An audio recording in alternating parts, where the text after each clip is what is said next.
Olá, Floripa, olá, Brasil, olá, mundo. Eu estou aqui, André Patunas, e este é o programa Vida Inteligente, que traz hoje um tema esclarecedor. A gente precisa de esclarecimento. O ser humano, ele busca respostas, e as respostas, claro, têm que ser esclarecedoras, porque não adianta ter resposta e você não entender absolutamente nada.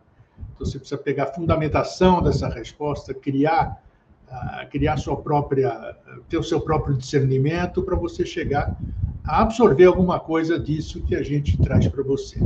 Então, o tema que eu trago hoje é vidas passadas, famílias, amigos e amores. É sobre isso que nós vamos dissertar aqui, tentando esclarecer alguns aspectos que eu tenho dúvidas, e ninguém melhor para nos explicar isso do que o nosso querido amigo e irmão Jean-Val Elan.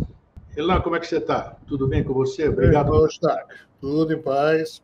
Alegria novamente estarmos reunidos aqui no nosso circuito de tentar entender, tentar decifrar as coisas da vida. Vamos juntos.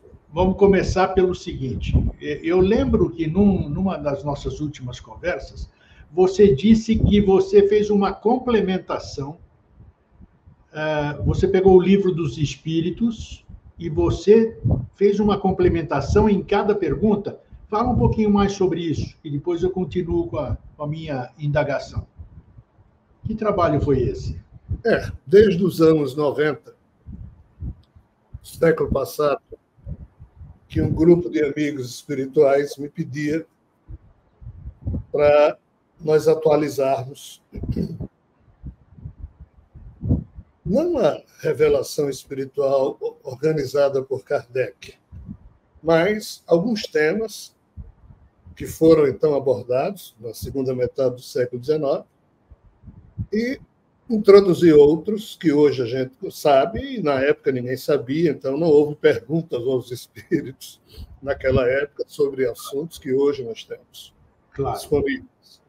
Mas eu nunca quis fazer isso e nunca fiz. Sempre, como eu não me vinculei ao movimento espírita, ao contrário, fui duramente agredido por algumas figuras vinculadas ao movimento espírita, federações espíritas, soltaram cartas esculhambando comigo. Então, assim, foi uma baixaria longe daquilo que o espiritismo efetivamente se propõe a ter como postura, né? Então, eu resolvi me afastar totalmente de qualquer perspectiva nesse sentido, mas a vida roda, a Terra gira, e passaram-se uns bons 20 anos e nada no espiritismo renovou-se no sentido de esclarecer esses pontos, e os amigos espirituais continuaram a me solicitar esse concurso, e eu resolvi fazer. Fazer o quê? Uma releitura do Livro dos Espíritos. Tá. Então, eu convidei um grupo de amigos do Grupo Atlan, e nós passamos, acho que 2 ou 3 anos, nos reunindo uma vez por semana, fazendo uma regravação das 1019 perguntas do Livro dos Espíritos, fazendo a leitura da pergunta, a leitura da resposta dos Espíritos, a leitura dos comentários de Kardec, quando existia, e eu entrava, então, com os meus comentários atuais sobre a pergunta, sobre a resposta e sobre os comentários. Então, é um trabalho muito bom. Nossa! São, sei lá quantas horas de vídeo ele tem. Então, hoje existe um produto, vamos assim dizer, porque eu não vou chamar isso de nada vinculado a nenhuma religião, prefiro tratar dessa forma para ficar totalmente independente. Sim. Na época, eu resolvi abrir o Instituto de Estudos Espirituais Profundos, o IESP, em que lá eu fui começando a avaliar vários assuntos que o Espiritismo, na época, não pôde esclarecer direito. Um deles, a existência do mal. Nenhum espírito explicou isso, nem o próprio Kardec conseguiu explicar, e tudo que ele falou no livro A Gênese, nos capítulos 2 e 3, é que deve existir uma explicação aí mais razoável para que o mal exista na vida, ponto. Porque qual era o problema? É o Deus perfeito, a vida perfeita e o mal no meio. Se o Deus é perfeito, ou seja, vários itens permanecem não respondidos e surgiram novas questões, como a gente já falou. Então, tudo isso eu fui abordando nessa revisão, uma releitura totalmente informal dos 1.019 questionamentos que Kardec colecionou no Livro dos Espíritos. Onde está isso? Onde está isso? Antes estava disponível no IESP, mas eu acabei com o IESP e hoje está disponível no projeto Orgon, no Orgon. É uma nova plataforma que a gente criou e está lá. Releitura do Livro dos Espíritos. Releitura do Livro dos Espíritos. Tá. Foi publicado alguma coisa? Não, é um arquivo. É como se fosse um filme. É como se fosse um curso em vídeo. Sou eu falando o tempo todo. Elcia Luiz faz a leitura das perguntas, de tudo que está escrito no Livro dos Espíritos, e eu faço o comentário. E o Grupo Atlan de Natal e outros lá de Cambuquira, foi quem ajudou a levar isso adiante. Então, existe isso aí e mais várias outras coisas sobre temas vinculados. Tem um item lá no IESP que diz assim, o que é que o Espiritismo nunca respondeu?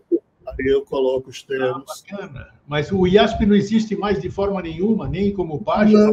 Não, porque aí entra um pouco da minha...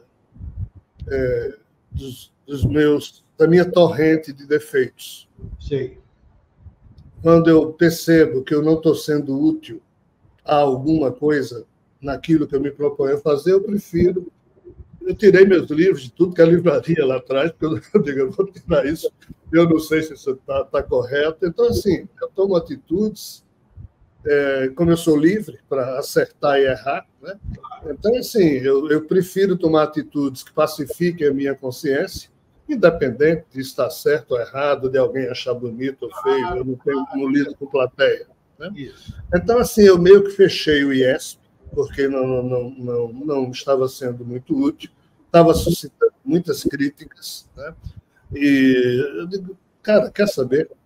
Isso não é para a geração atual mesmo, hoje em dia nós já estamos todos meio estragados, deixa isso para o futuro. Então, eu fui, tá tudo ainda guardado, mas eu meio que tirei do ar. Perfeito. Mas está tudo, por exemplo, esse caso que eu acho importantíssimo e tem tudo a ver com o que nós vamos conversar hoje, está no Orbum, né? Está lá na... Isso, lá na plataforma. Então tá. Agora, então vamos lá.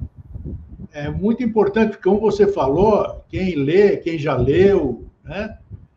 Ele percebe realmente que tem muitas lacunas, muitas perguntas sem resposta, muitas coisas que em 1800 e pouco não tinha, nós não tínhamos. Então, é claro que pode parecer incrível, mas precisava de uma atualização.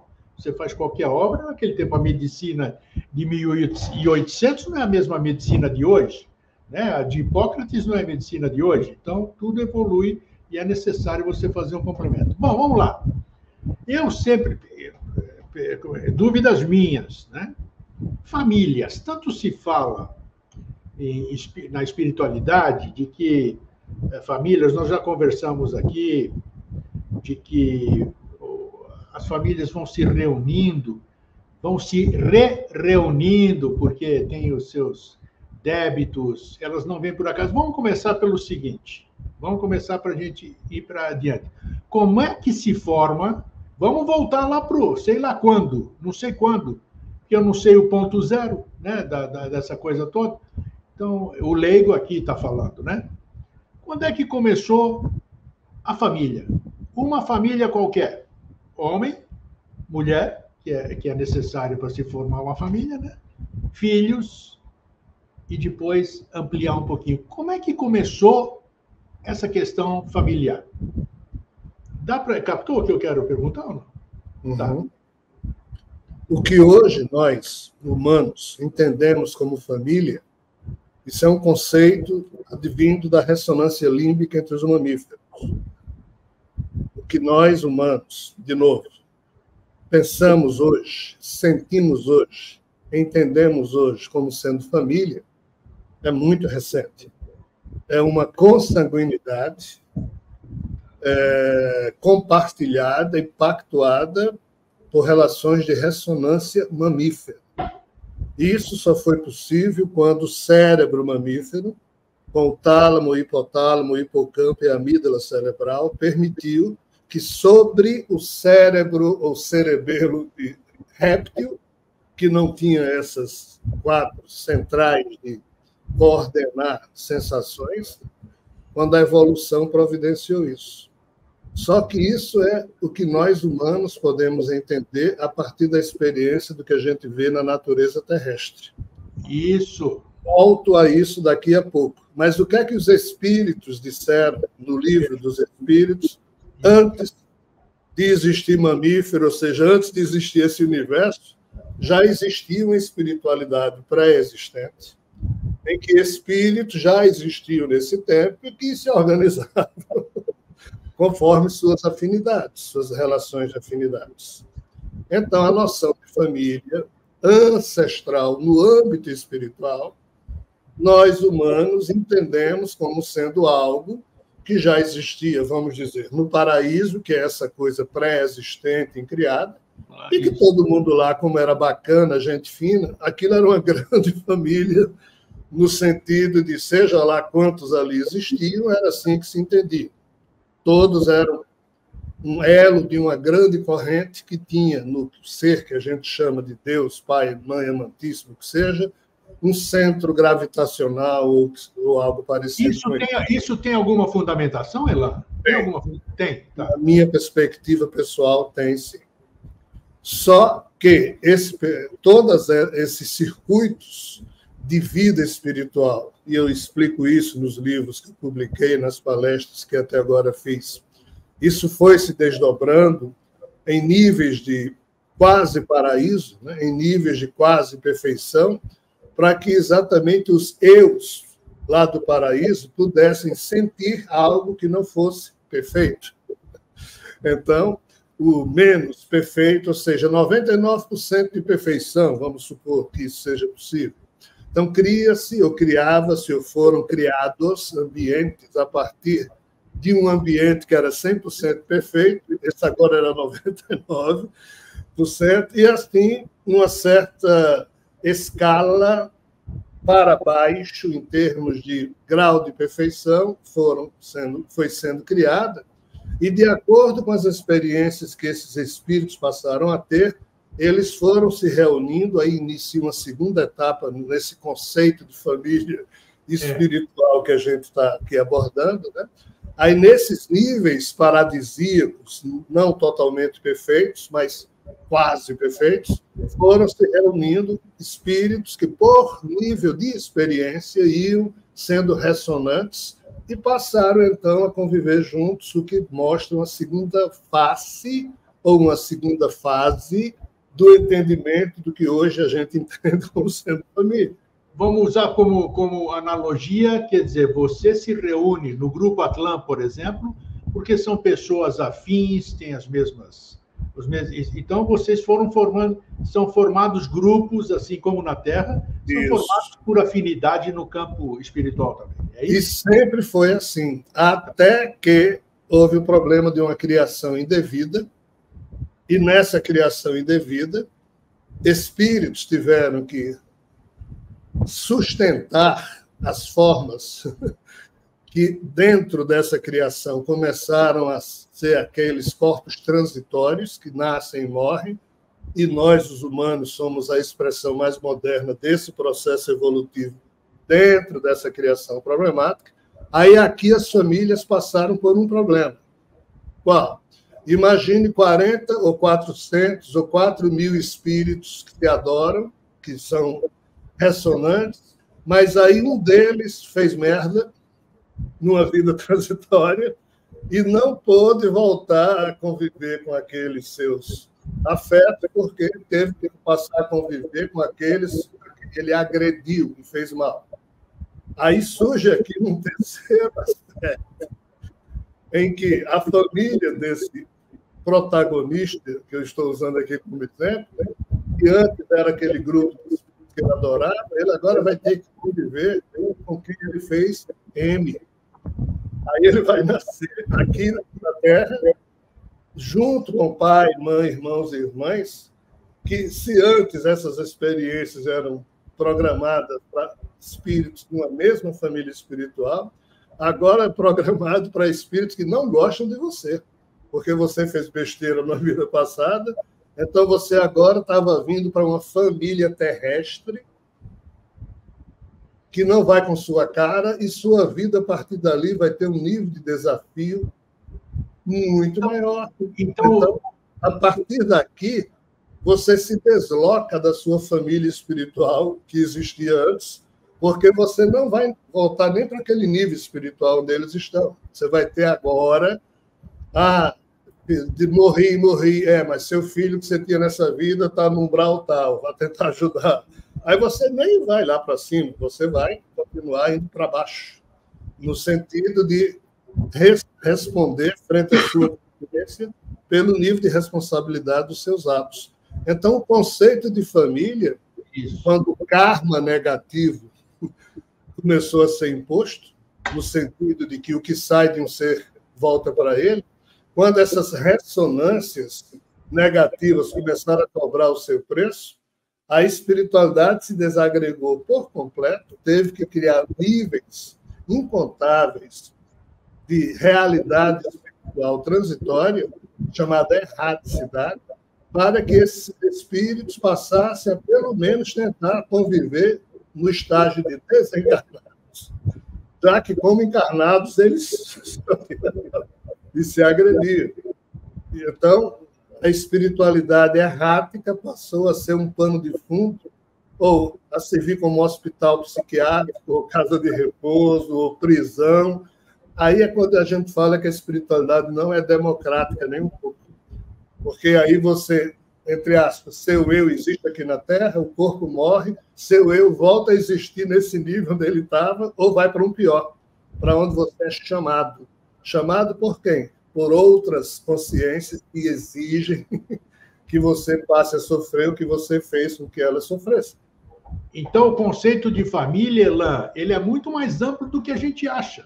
Quer dizer, eu tenho minha família aqui, eu tive uma família em vida anterior e uma outra família em vida anterior, mas agora mesmo você disse que muitas vezes eu apronto numa família ou faço mal para uma família, eu sou colocado naquela família que eu fiz mal. Então, o conceito... Me chamou a atenção isso, porque eu sempre achei que família fosse o tipo da afinidade que você resolve em casa. Por isso que eu queria saber como é que se forma uma família. Mas agora já vejo com um entendimento diferente, porque a coisa é muito mais ampla do que a gente imagina que seja, né? Não é uma coisa sua, não é uma coisa particular, não é uma coisa como aqui na Terra, que tem mulher, filhos, netos, tudo isso aqui. Para nós é isso, uma família. E a coisa, pelo visto, aí é muito além disso, né? Essa família que nós vemos aqui na Terra, como eu falei no início, ela é produto da nossa mentalidade mamífera, né? De consanguinidade. E o que é muito bonito, o que é muito belo, porque nós damos a vida da gente por quem a gente ama no âmbito dessa família. Ou seja, a família é a célula mais importante de qualquer sociedade, seja a sociedade de seres irracionais, como os nossos irmãozinhos aqui na natureza, ou seres racionais, como a gente. Família é, de fato, no meio do caos, o único grupo negentrópico que enfrenta a entropia, ou seja, é o único grupo que consegue criar valores altruísticos para, em pleno caos, abrir mão das suas conveniências para cuidar de alguém.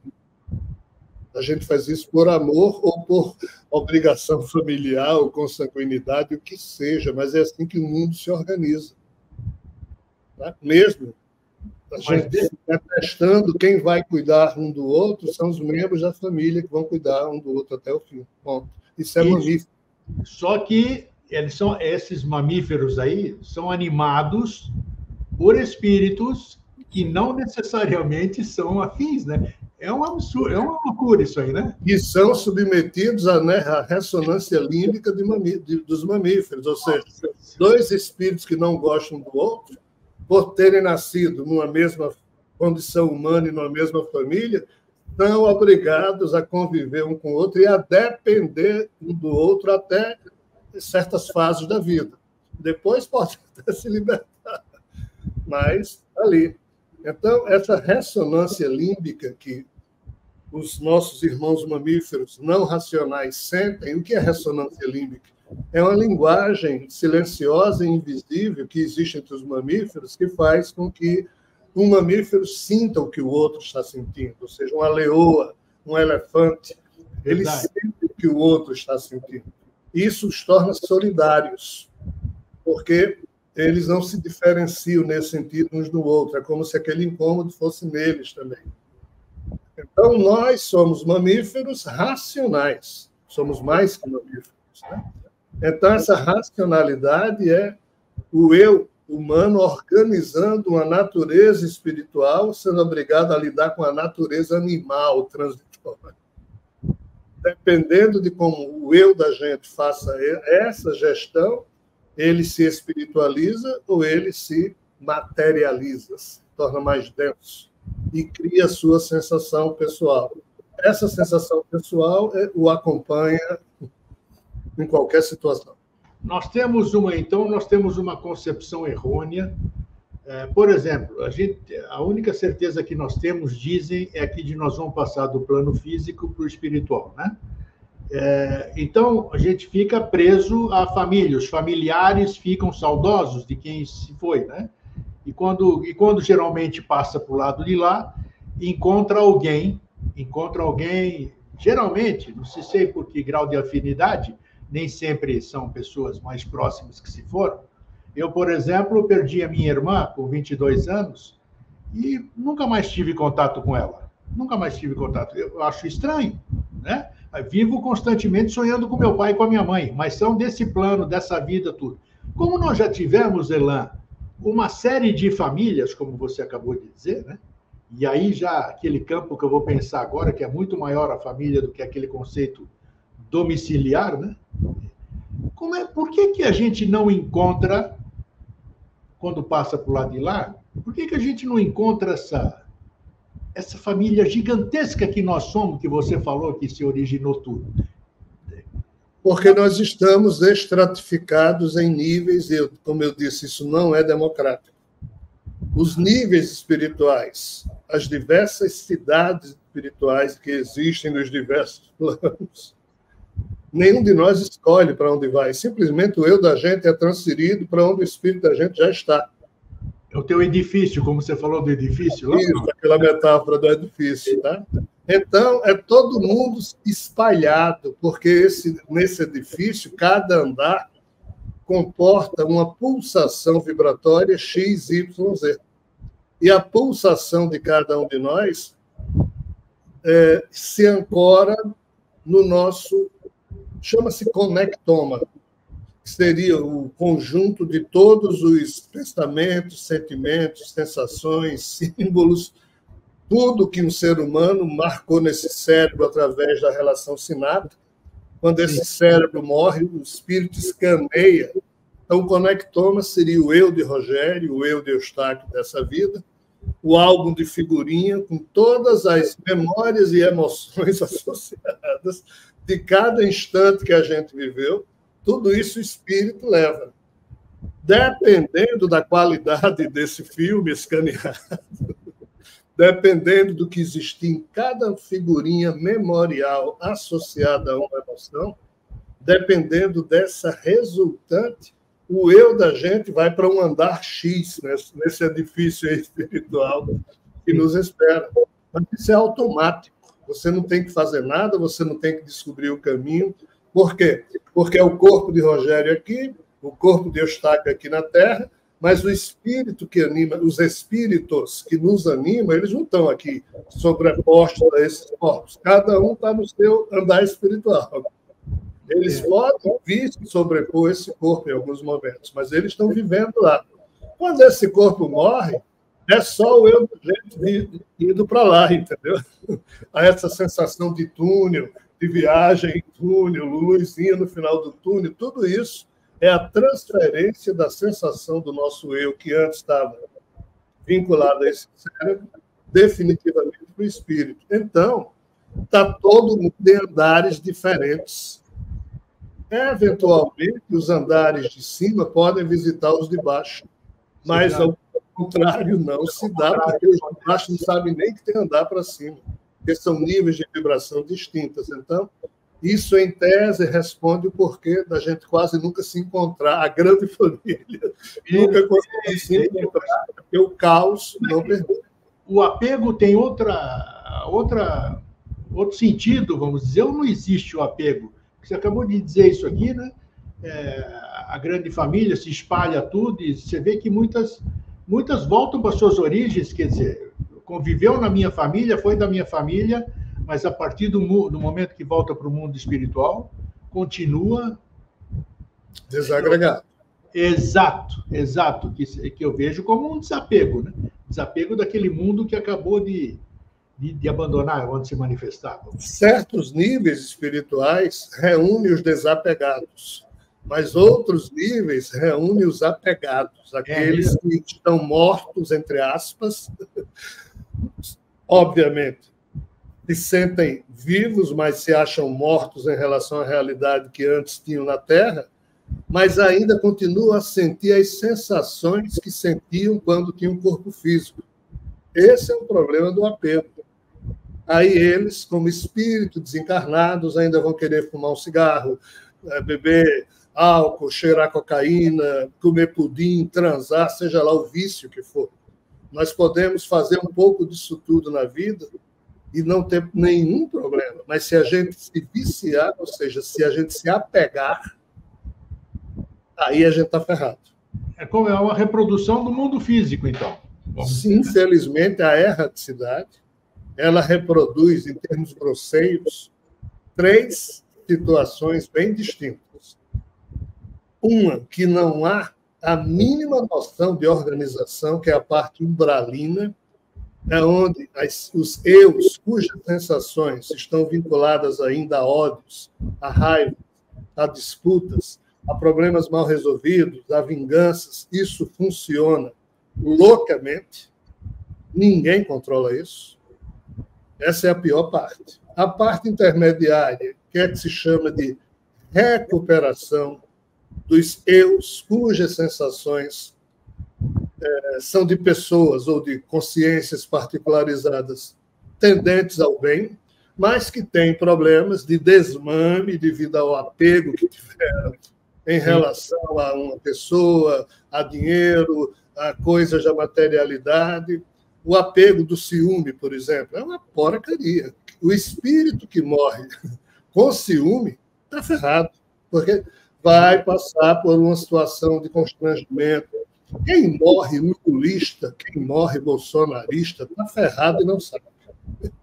Quem morre vinculado a um ismo, ele é prisioneiro das sensações produzidas pelas egrégoras que reúnem as vibrações de tudo que é membros de certos ismos, e ele fica numa parte dessa espiritualidade, que é uma espécie de uma roda gigante, que ora está lá no umbral, ora está no setor de recuperação, mas nunca sai disso. Porque são figuras prisioneiras de sensações de ódio, no sentido de demonizar, ou de amor fanático, no sentido de endeusar. Quando a sensação que sobra num ser é de desequilíbrio, é de paixão, seja lá que tipo de paixão a gente estiver falando aqui, esse ser está apegado a muitas coisas, então ele está ferrado. Mas é um ferrado que depende do seu grau, porque tem gente que é só de um ismo, mas é só doente, mas não mata ninguém. Mas tem gente que mata por causa daquele ismo. Tem razão. Sim, é uma loucura. E tem uma faixa da erradicidade, que não é a umbralina, nem é essa de recuperação, mas é de espíritos já estabilizados, cuja sensação é de desapego e que estão nesses andares mais altos dessa. Aqui, os membros se reúnem por laços familiares espirituais muito ancestrais. Mas aqui ainda não tem nada a ver com o paraíso que a gente falou no início. Há uma ponte ainda bem grande entre uma situação e outra. esses que estão abaixo, que você acabou de citar, esses erráticos, e tudo, eles têm algum tipo de amparo ou não? Ou eles estão simplesmente abandonados? Olha, do jeito que hoje em dia existem poucos voluntários aqui na Terra e para se trabalhar nisso e naquilo, e agora mesmo, enquanto a gente está falando, um comboio de voluntários foi desgraçadamente morto no problema de Israel e do Hamas. Foi. Então, assim, menos pessoas terminam se inscrevendo para ser voluntário, porque até nem respeito por isso nós humanos estamos mais conseguindo ter. Então, cada um de nós está se tornando cada vez mais egocêntrico, no sentido de cuidar de si mesmo, que a gente tem medo de sair na esquina. É um problema muito sério. Na espiritualidade é pior. Nossa! Porque não tem... Aqui ainda tem gente. As pessoas apenas não se qualificam para fazer na espiritualidade. Não tem espírito com condições ou com qualificação para fazer certas coisas. Você está falando... Mas, peraí, agora você cabe uma pergunta que passou pela minha cabeça. Hoje nós somos 8 bilhões de espíritos, certo? Aqui, planeta Terra. Imagina o que já passou por aqui. Esquecendo a questão de reencarne, vamos multiplicar isso aí por 100. Né? 8 bilhões, 800 bilhões de espíritos. Você diz que falta mão de obra. Onde estão esses? Onde está essa turma toda? Desde o século XIX, que o que a gente chama de processo de exílio espiritual, que a gente já comentou em alguns dos seus programas, né? Começou a ser feito, e mais especificamente, desde o ano de 1989, começou numa etapa mais recente essa coisa. Então, muita gente já saiu daqui, em termos de ter saído dos ambientes espirituais vinculados à Terra. Hoje, segundo as fofocas espirituais, é menos do que o dobro de espíritos que a gente dizer, tem 8 bilhões aqui, tem 7, 8 bilhões lá. Tem bem menos. Deve ter uns 5, 6 ou 4, coisa que eu não estou atualizado. Mas a questão não é só de quantidade, não, é qualidade que eu falei. Faltam espíritos, ou falta consciências espirituais qualificadas para certas tarefas, no campo da ajuda que você perguntou. O espírito ele pode muito pouco no sentido de ajudar efetivamente a quem está encarnado. Ele só pode atuar dentro dos canais possíveis à condição dele, espírito desencarnado, e à condição do encarnado que ele pretende ajudar. Entendo. O espírito pode dar conselho, força, passe, ajudar em questões pontuais, tipo, você vai dirigindo loucamente um carro a 200 quilômetros, aí os espíritos que estão ali, você diz, Rogério está fazendo besteira, vai estourar um pneu, o pneu do carro é careca, ele não ajeitou o pneu, aí o espírito diz, o que é que a gente pode fazer? Aí um diz, deixa comigo, aí chega, joga uma energia em cima do meu plexo, eu me sinto mal durante um segundo, aí piso no freio, a velocidade do carro diminui instantaneamente, isso tudo acontece em um segundo. Isso. Mas, os espíritos atuam sempre que podem para ajudar os seus afetos. Por isso que a gente chama, meu guia espiritual, meu amigo espiritual, e cada um de nós tem. Só que se tem 500 que me detestam, o que é que diabos o amigo espiritual de Rogério pode fazer se eu devo a 500 ou a 5 mil, a 5 milhões de pessoas? Ele não pode fazer nada. Só suavizar, ajudar a suavizar a minha sensação frente aos problemas que eu tenho que enfrentar. Mas ele não pode me livrar dos problemas, porque é uma questão, entre aspas, kármica. Perfeito. Quem tem que se livrar desse problema sou eu mesmo, construindo em mim um padrão de consciência superior, em que eu crie mérito moral para que o que estava previsto em termos de desafio suavize ou deixe de existir, porque eu transcendi a situação que eu mesmo criei. Mas tem que ter mérito moral. Mas eu não posso viver por mérito moral dos outros. Claro. Aqui na Terra, a gente empresta dinheiro ou dá dinheiro uns para os outros, mas não existe transferência de mérito moral. Então, infelizmente, falta gente nesse sentido, entendeu, Gustavo? Você falou da questão, eu ouvi muito naquela época também, que tinha o planeta estava fechado, cada um contando a sua versão, né? Versões mirabolantes, mas o resgate de gente que não encarnava mais aqui, coisas assim, e você acabou de corroborar dizendo que realmente o número de espíritos reencarnando, espíritos novos, né? Vamos dizer, reencarnando aqui, é pouco, é pequeno. Daí vem a minha pergunta sobre o seguinte: que processo é esse que nós estamos vivendo? Para onde foram esses espíritos que já não conseguiram ficar aqui? Ou seja, botou na faculdade, cursou todo o curso de educação, e como não era aprovado, você vai nessa escola, você não estuda mais, eu vou te levar para outra. E aí entra a primeira pergunta: para onde foram esses que já não vêm mais para cá? Já está proibido de vir para cá. Proibido porque foram dadas inúmeras chances e não aproveitaram. E a segunda questão: qual é a verdadeira história sobre os exilados da Capela? Né? Que eles vieram para cá, não era numa condição similar? Não houve uma época... parece que a história é cíclica, segundo tudo aquilo que eu já li sobre na obra do Edgar Armand, né, Exilados da Capela, tinha mandado a turma que não tinha sido aprovada lá. E aí vem para a Terra, vamos dizer, que muitos desses exilados, não sei quantos foram, e o processo se repete. Por quê? O que se dá as duas questões? Como é que você explica isso? Olha, existem os ensinamentos de Patanjali, que foi alguém que viveu há cerca de 2.400, 2.500 anos atrás, logo depois que Kapila e Siddhartha Gautama existiram na Índia. Patanjali ali esteve. Patanjali produziu os chamados Sutras do Yoga. Tá. Nesses ensinamentos, Patanjali introduziu um conceito chamado Nirodha. Nirodha, em sânscrito, significa você recolher as vritis. Que diabos são vritis?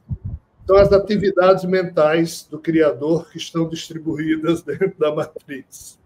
Tá. Você reunir essas vritis na condição humana sob a forma de citas, teriam núcleos mentais processadores dessas vritis, e aí o seu eu, que acabou de receber essas vritis, ou seja, de recolher em você mesmo esses elétrons com essas informações, você funciona como um reciclador e devolve para o entrelaçamento quântico dos elétrons aquele elétron, mas com outra vibração que você marcou com a sua fragrância espiritual.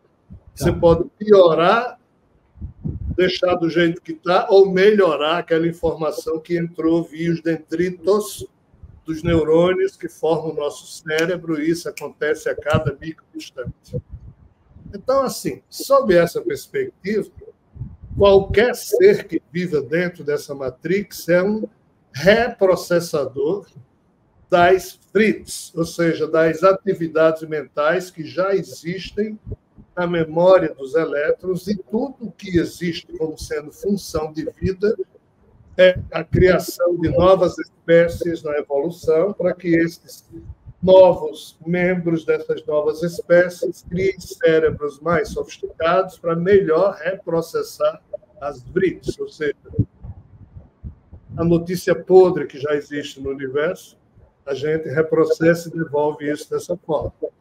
Todos os mundos são submetidos a esse processo. Só que, de vez em quando, como você mesmo falou, numa certa realidade ou num certo planeta, como se fosse uma classe de uma escola, a maioria das figuras que estão ali não consegue mais produzir coisa positiva, é só negativo, que piora a memória dos elétrons, que piora a situação do emaranhamento quântico. Então, para que aquele mundo possa ir adiante, uma parte dessas figuras tem que sair dali, para ver se aquele mundo consegue sair de um estágio de caos para um estágio de caos organizado, um estágio de caos educado, um estágio de ressignificação do caos, até que aquele mundo se torne regenerado ou superior no sentido do reprocessamento que faz das informações. Eustáquio, hoje a ciência consegue provar que dentro de um próton existem as chamadas informações Planck. Planck é sobrenome de um cientista que descobriu que dentro de um segundo existem bilhões de micromomentos e o menor tempo que existe é o tempo de Planck. Então, assim, hoje também a turma diz que existe o menor tipo de informação que existe, a gente chama de bit na linguagem computacional, né? E isso na linguagem quântica seria informação de Planck.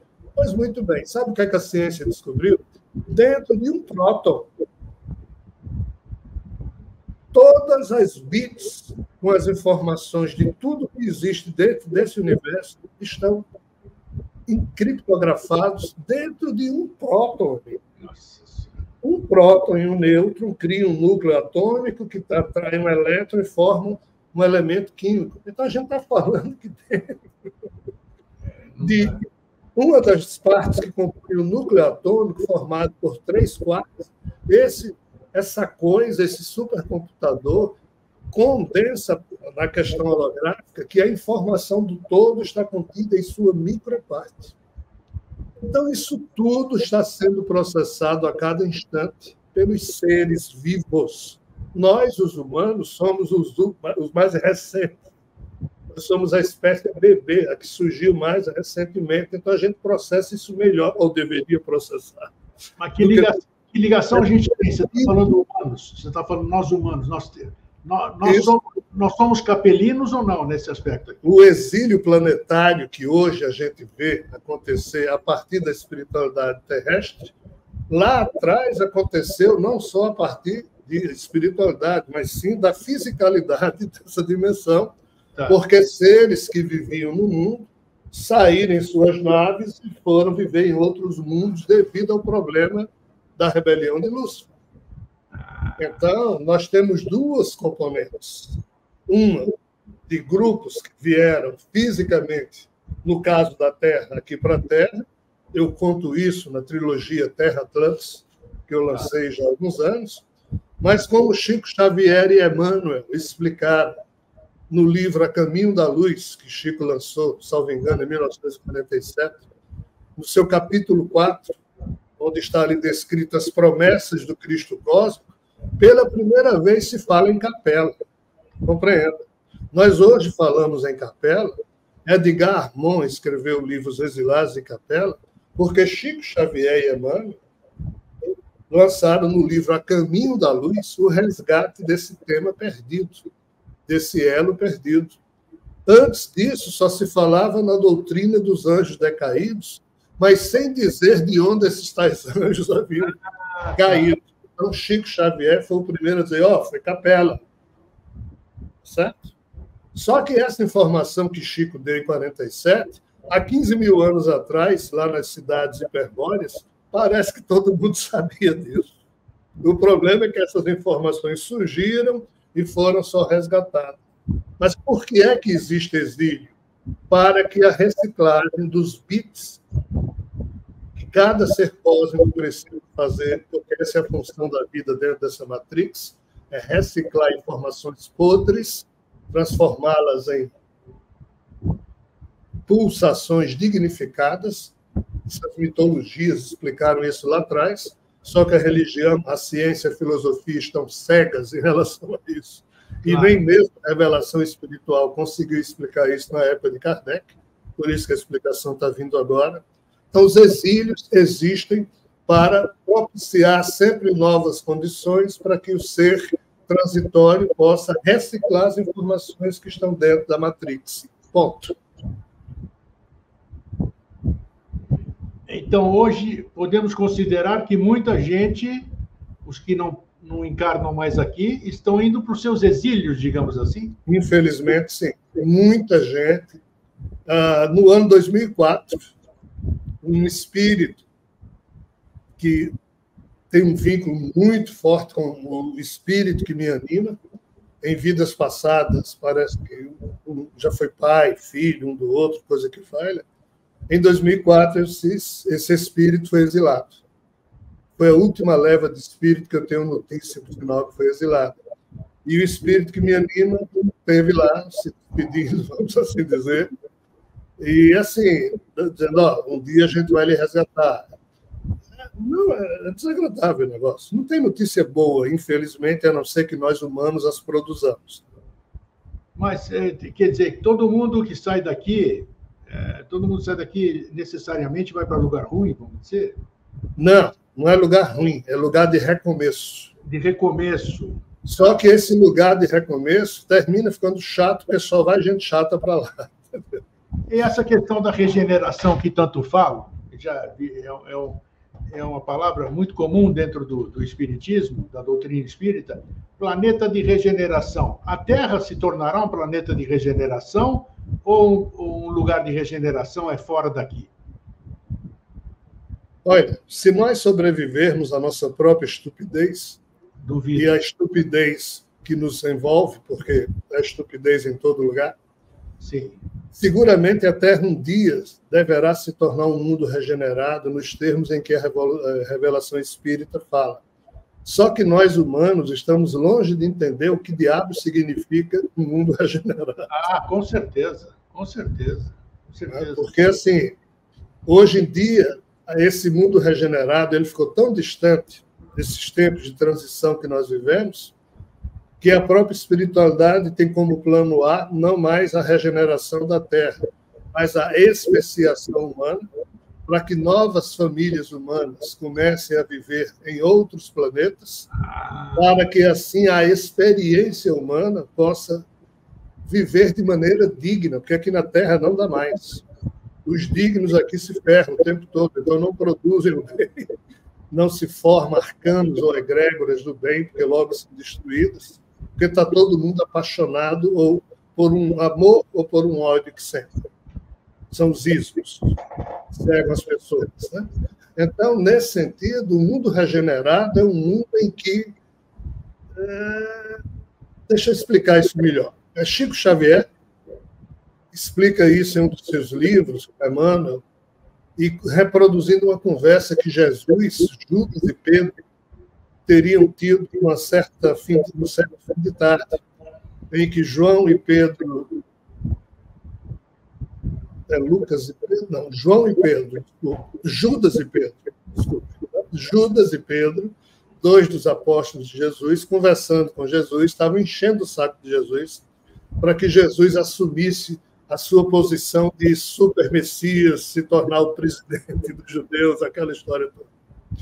E Jesus dizia para Judas e Pedro, ei, eu não posso com a mão segurar uma rosa e com a outra segurar uma espada. Eu não consigo fazer isso. Eu não vim aqui obrigar ninguém a fazer nada. Eu estou tentando sempre. Se alguém quiser me seguir, beleza. Mas eu não vou ser esse Messias aí que vai por ordem. Eu não vou fazer isso. Aí ele disse, olha, preste atenção. Aqui na Terra existem 3 tipos de seres humanos ou de pessoas. Tem aqueles que jamais agridem quem quer que seja, porque preferem morrer a ter que matar alguém. Felizes desses que, mesmo vivendo aqui na Terra, já predicam e praticam os conceitos do céu, ou seja, da espiritualidade superior, que falam que é do amor incondicional, que você nunca pode agredir ninguém. Se alguém vai lhe agredir, deixe alguém lhe agredir, ou tente fugir, mas não devolva. Aí Jesus dizia, infelizmente, esses aqui são muito poucos. Tem também agora um grande grupo, são aqueles que matam para não morrer, ou seja, não são necessariamente maus, mas numa hora de desespero, numa hora de contenda, de briga, terminam matando. Perfeito. Ainda que não seja essa a natureza deles, mas a circunstância, o momento, os leva a isso. Felizes destes, que mesmo nas dificuldades de se viver no caos, conseguem ainda tentarem ser do bem, ainda que às vezes pratiquem o mal. Mas Judas e Pedro, o pior grupo que tem na Terra, e é o maior, são aqueles que matam por matar, ou seja, aqueles que fazem o mal por fazer o mal. Esses aqui. Infelizes, porque eles vivem na Terra praticando os conceitos das trevas. Estes vão ter que sair daqui. Esses. Porque estão praticando escândalo e impedem o progresso. Esses três que você falou agora me determinam o potencial, na sua opinião, desses três tipos de pessoas que vivem aqui na Terra. Que percentual nós estamos hoje a nível global, dos 8 bilhões de pessoas?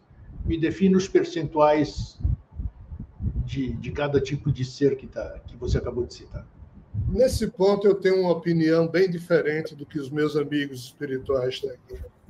Eles sempre discursam, e esse meu corpo está com 64 anos, 65. E até hoje, desde os meus 32, 33 anos, que eu escuto, 27 anos, que eu escuto os espíritos dizendo: a maioria da humanidade é do bem, a maioria da humanidade bababá. E assim, eu aceito isso numa boa. Né? Eles é que sabem esses números, eu não sei. Sim. Mas assim, mesmo eles dizendo isso, eu fico olhando assim de cara, tem uma coisa errada nessa constatação, porque ou então essa maioria toda é omissa pra cacete e está todo mundo esquecido da importância do bem. Né? Porque, assim, infelizmente, pelo que eu acho que eu sei, nós não chegamos a meia dúzia de milhões de pessoas no meio desses 8 bilhões de humanos que podem se dizer íntegros, que têm algum tipo de integridade moral e espiritual ainda colecionada em si mesmo. Sim. Ou seja, se isso estiver correto, nós estamos falando aqui de bem menos que 1% da humanidade. E esses 6 milhões, eu estou sendo extremamente bondoso com a situação, porque o problema é que talvez não existam 1.000 pessoas efetivamente preocupadas com sua integridade espiritual, filosófica. Apenas tentam ser do bem ou se acham bonzinhos, mas, em se achando bonzinhos, terminam se enfileirando com verdadeiros monstros. Às vezes temem as leis, né? Por isso que se comportam. Então, assim, são figuras que ainda precisam que o mundo faça isso ou aquilo com elas para que elas produzam isso ou aquilo. Então, assim, eu olho para o mundo e o que é que eu vejo? Todo mundo adormecido, com raras exceções. Perfeito. Então, eu não sei mais distinguir direito, em pleno estágio de sonambulismo perpétuo em que eu vejo, hoje em dia, infelizmente, as pessoas que eu amo, todo mundo, meio que zumbis nesse sentido. Né? Omissos. Eu sou uma palavra boa, a maioria é omissa. Então, assim, aquela história de que Gandhi falou, seja você um instrumento da mudança que você quer ver no mundo, que é a única frase inteligente, sábia, decente e honesta que eu conheço, que se pode deixar como mensagem para os seres humanos, eu não vejo ninguém mais fazendo isso, com raras exceções, porque todo mundo se corrompeu, ou todo mundo só quer levar a sua, pegar a sua. Isso não é uma realidade em que os elegantes ganham alguma coisa, já que aqui os espertos é que levam tudo.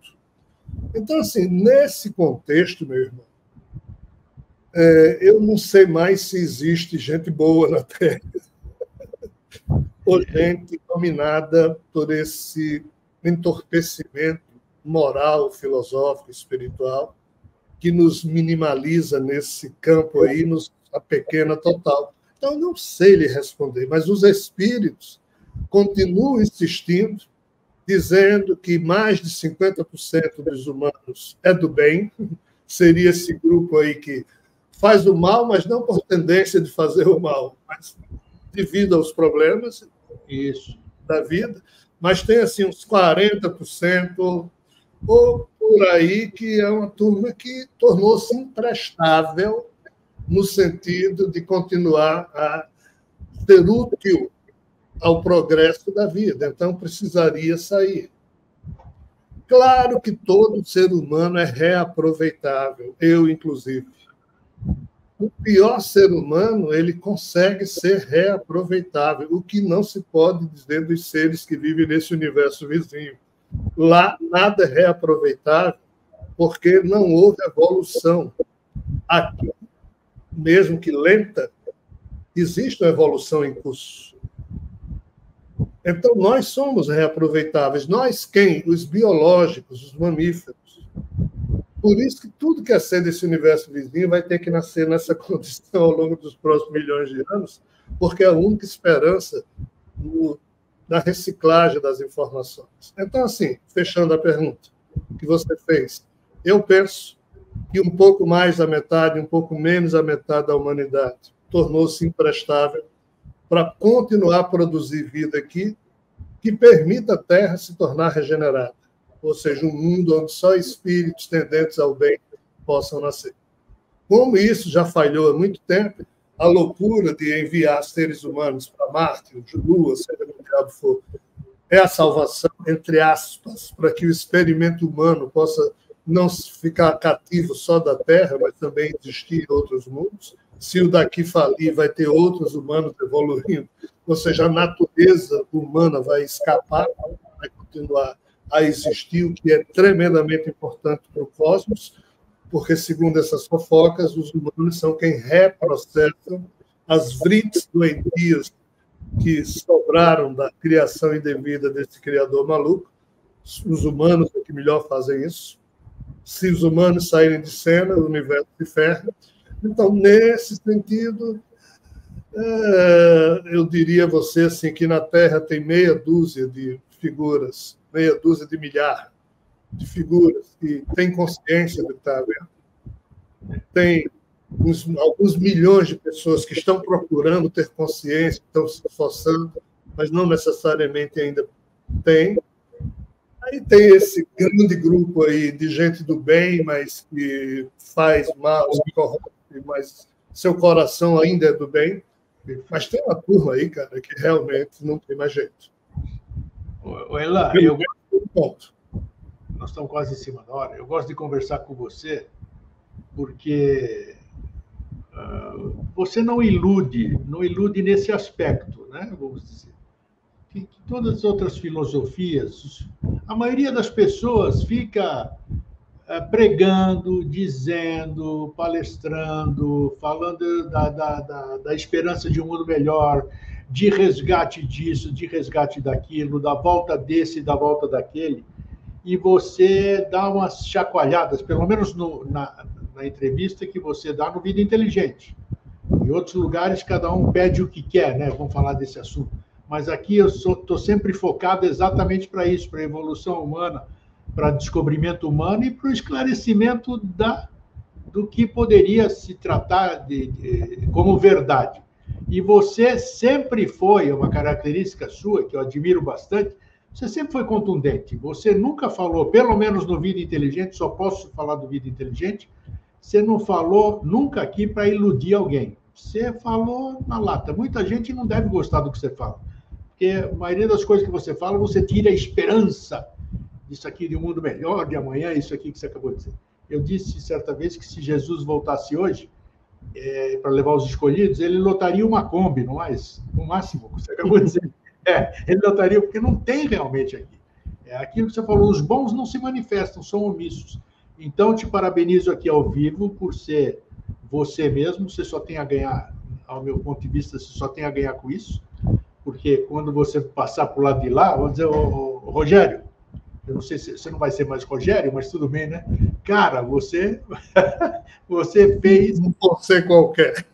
Você não fez tudo certinho, mas você foi pé firme. Então é isso. Gostaria de te agradecer pela sua franqueza, pela sua sinceridade, pela humildade de passar os seus próprios questionamentos, né? Você fala, discordou do grupo de espíritos. Isso é bacana. Eu vou discordar do meu guia, pô. Né? Eu vou pensar diferente do ponto de vista dele. Mas é isso, quem tem opinião própria é assim. Então, meu querido amigo e irmão, mais uma vez, muito obrigado por disponibilizar seu tempo para compartilhar conhecimento conosco e até uma próxima oportunidade. Fraterno abraço. Isso aí que eu falei é a mais pura verdade, assim. É isso, a gente tem que conviver com a realidade. De ilusão nós já estamos cheios, nós estamos no mundo de Maia. Chega de ser enganado, chega. É desagradável ser enganado, mas todo mundo acha mais cômodo ser enganado. Então, que continue quem quer ser enganado. Livre-arbítrio, né, que falam. Gente, fraterno abraço e um feliz sempre. Até a próxima semana. Tchau.